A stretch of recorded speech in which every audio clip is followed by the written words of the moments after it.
Hello friends, beauty's bake and cook চ্যানেলে আপনাদের সবাইকে স্বাগত জানাই। আজকে একটা পেন্টিং কেক আপনাদের সঙ্গে শেয়ার করব। কেকটা ছিল আমার 1 পাউন্ডের স্ট্রবেরি ফ্লেভারের কেক। আমি কেক স্পঞ্জটা প্রথমে 3টে লেয়ারে কেটে নিচ্ছি। এইভাবে টার্ন টেবিলটা ঘুরিয়ে ঘুরিয়ে আমি কেক স্পঞ্জটা কেটে নিলাম। প্রতিটা লেয়ার আমার সমান। আমি কিছুটা স্ট্রবেরি ক্রাশ এখানে জলের সঙ্গে মিক্সড করে নিয়েছি। নিয়ে কেক স্পঞ্জটা আমি হালকা করে ভিজিয়ে নিচ্ছি। তবে খেয়াল রাখবেন, কেক স্পঞ্জ যদি ময়েস্ট থাকে তাহলে বেশি জল এখানে ব্যবহার করবেন না। কিংবা যদি কেক বেকের সময় স্ট্রবেরি ইমালশন ব্যবহার করে থাকেন তাহলেও এই প্রসেসটা না করলেও চলবে। প্লেন জল দিয়ে জাস্ট কেকটা একটু ভিজিয়ে নেবেন। এখানে আমি ক্রিম দিয়েছি, তার সঙ্গে স্ট্রবেরি ক্রাশ মিক্সড করেছি। সমানভাবে চারিপাশে এটা স্প্রেড করে নিলাম। এরপরে সেকেন্ড লেয়ারটা আমি দিয়ে দিলাম।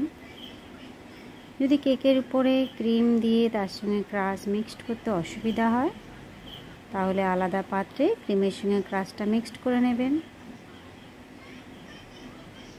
প্রতিটা লেয়ারে সমানভাবে ক্রিমের ভাগ পড়ছে কিনা সেই নিয়েও অনেকে একটু চিন্তায় থাকেন, কারোর বেশি কারোর কম হয়ে যায়। সেক্ষেত্রে বলবো সবসময় পাইপিং ব্যাগের সাহায্যে করলে এই সমস্যাটা আর হবে না।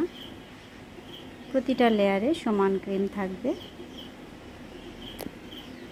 আমি এরপর 3 নম্বর লেয়ারটা দিয়ে দিলাম। একইভাবে এটাও একটু সোক করিয়ে নেব।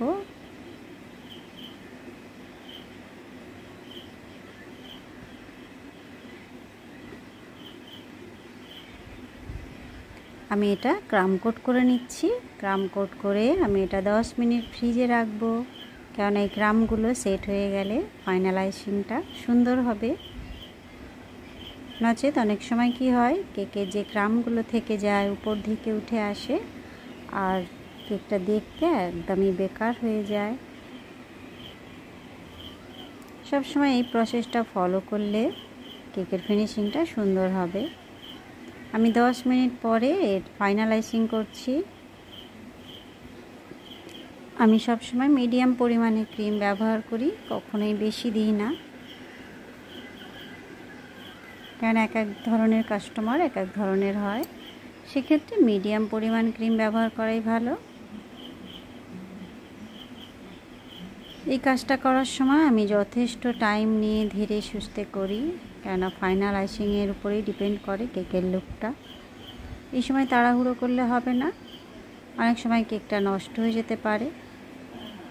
এখানে আমি কেকের সাইডে ইয়েলো কালার দিচ্ছি।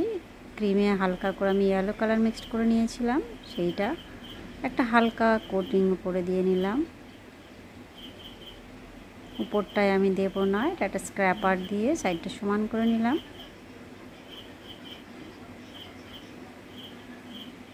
কিছুটা ব্লু কালার ক্রিমের সঙ্গে মিক্সড করেছিলাম, সেইটা একটা স্প্যাচুলার সাহায্যে আমি একটু একটু করে লাগিয়ে দিলাম।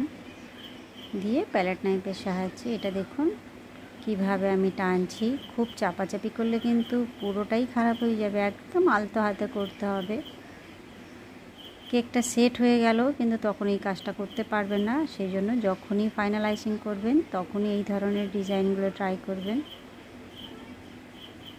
এখানটা কিছুটা গ্রিন কালার ক্রিম দিয়েছি, কেননা আমি এটা সিনারি আঁকার চেষ্টা করছি। উপরটা মেঘ, নিচেরটা জমি।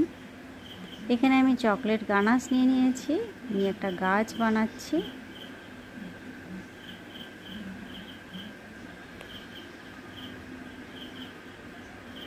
একটু ডালপালা বানিয়ে নিচ্ছি।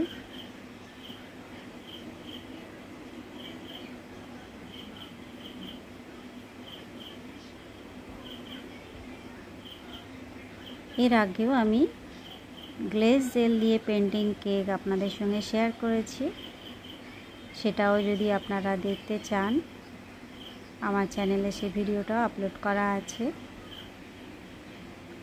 এখানে আমি কোনো কেক জেল দিইনি এখনো পর্যন্ত, তবে দেব। আগের কেকটা আমার পুরোটাই কেক জেল দিয়ে তারপর ডিজাইন ছিল। এটা ক্রিমের উপরে আমি ডিজাইনটা করছি। আর এই যে পাইপিং ব্যাগে সবুজ রঙের ক্রিম রয়েছে, জাস্ট ছোট করে কাটা রয়েছে ব্যাগটা আমার। ছোট ছোট করে ডট ডট করে দিচ্ছি। এইখানটায় আমি একটা গাড়ি এঁকে নিচ্ছি। আমি আগে টুথপিক দিয়ে ড্র করে নিয়েছি, সেটা আর আমার দেখানো হয়নি, কেন অনেক সময় কি হয় ডাইরেক্ট কিছু করতে গেলে সেটা যদি বাই চান্স খারাপ হয়ে যায়, কেকের উপরে কোনো জিনিসই তো আর সেকেন্ডবার মোছা যাবে না। সেই কারণেই সবসময় একটু প্ল্যান করে নেবেন কিভাবে করলে ভালো হয়, সবসময় ড্র করে নেবেন, তাহলে এক চান্সে জিনিসটা পারফেক্ট হবে। এখানে আমি একটা গাড়ি বানাচ্ছি। এটা কাস্টমারের ডিমান্ড ছিল যে একটা গাড়ি যেন আমি কেকের উপরে বানিয়ে দিই, সেই জন্য আমি প্ল্যান করছিলাম কিভাবে গাড়িটা আমি দিতে পারি। একটা সিনারি করে সেখানে বরঞ্চ একটা গাড়ি করলে দেখতে সুন্দর লাগবে, দুটোই কাজ একসঙ্গে হয়ে যাবে। আমি এখানে কয়েকটা পাখি করে দিলাম। এইবারে এই যে জেল ব্যবহার করছি আমি, নিউট্রাল গ্লেজ জেল, এর সঙ্গে আমি রেড কালার মিক্সড করেছি। গাড়িটা আমি রেড কালারের করব। আমি খুব ধীরে সুস্থে এটা ফিল করছি।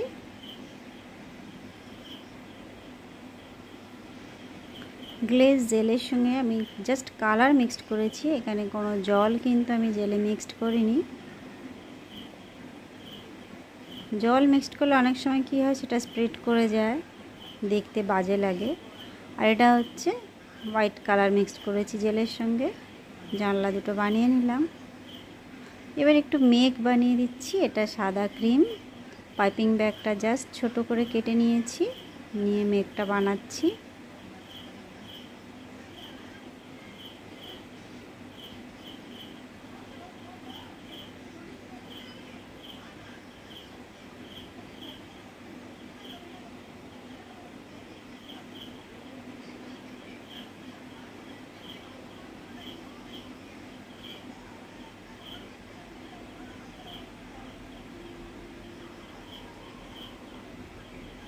মেঘটা হয়ে গিয়েছে, এবার নিচের দিকে কয়েকটা গাছপালা আঁকবো।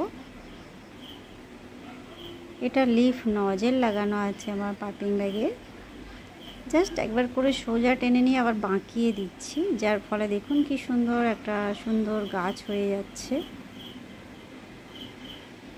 এটা ছোট সাইজের লিফ নজেল, কোনো নাম্বার নেই। এবার আমি ছোট ছোট পাতা বানিয়ে নিচ্ছি।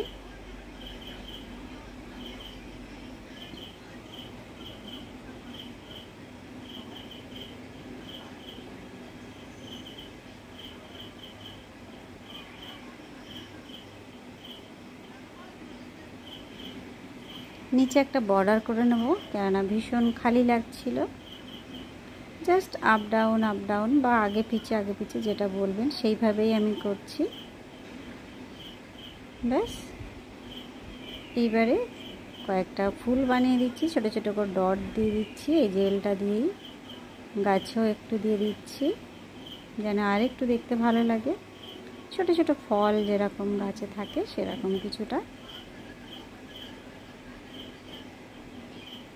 নামটা এখানে লিখে নিচ্ছি।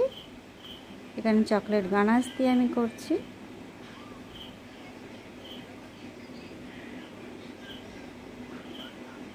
একটু চকলেট গানাশ দিয়ে জাস্ট একটু দূরের সিনারি বা রাস্তা, কেননা এখানে একটু ভুল হয়ে যাবে নইলে। একটু জাস্ট একটুখানি করে দিলাম। দেখুন এবার কীরকম লাগছে। ভালো লাগলে অবশ্যই লাইক করবেন, চ্যানেলটা সাবস্ক্রাইব করে রাখবেন। আমার চ্যানেলে বিভিন্ন ধরনের কেক ডিজাইন আছে, সেইগুলোও দেখতে পারেন। দেখা হবে আপনাদের সঙ্গে নেক্সট ভিডিও। সবাই ভালো থাকবেন, বাই বাই।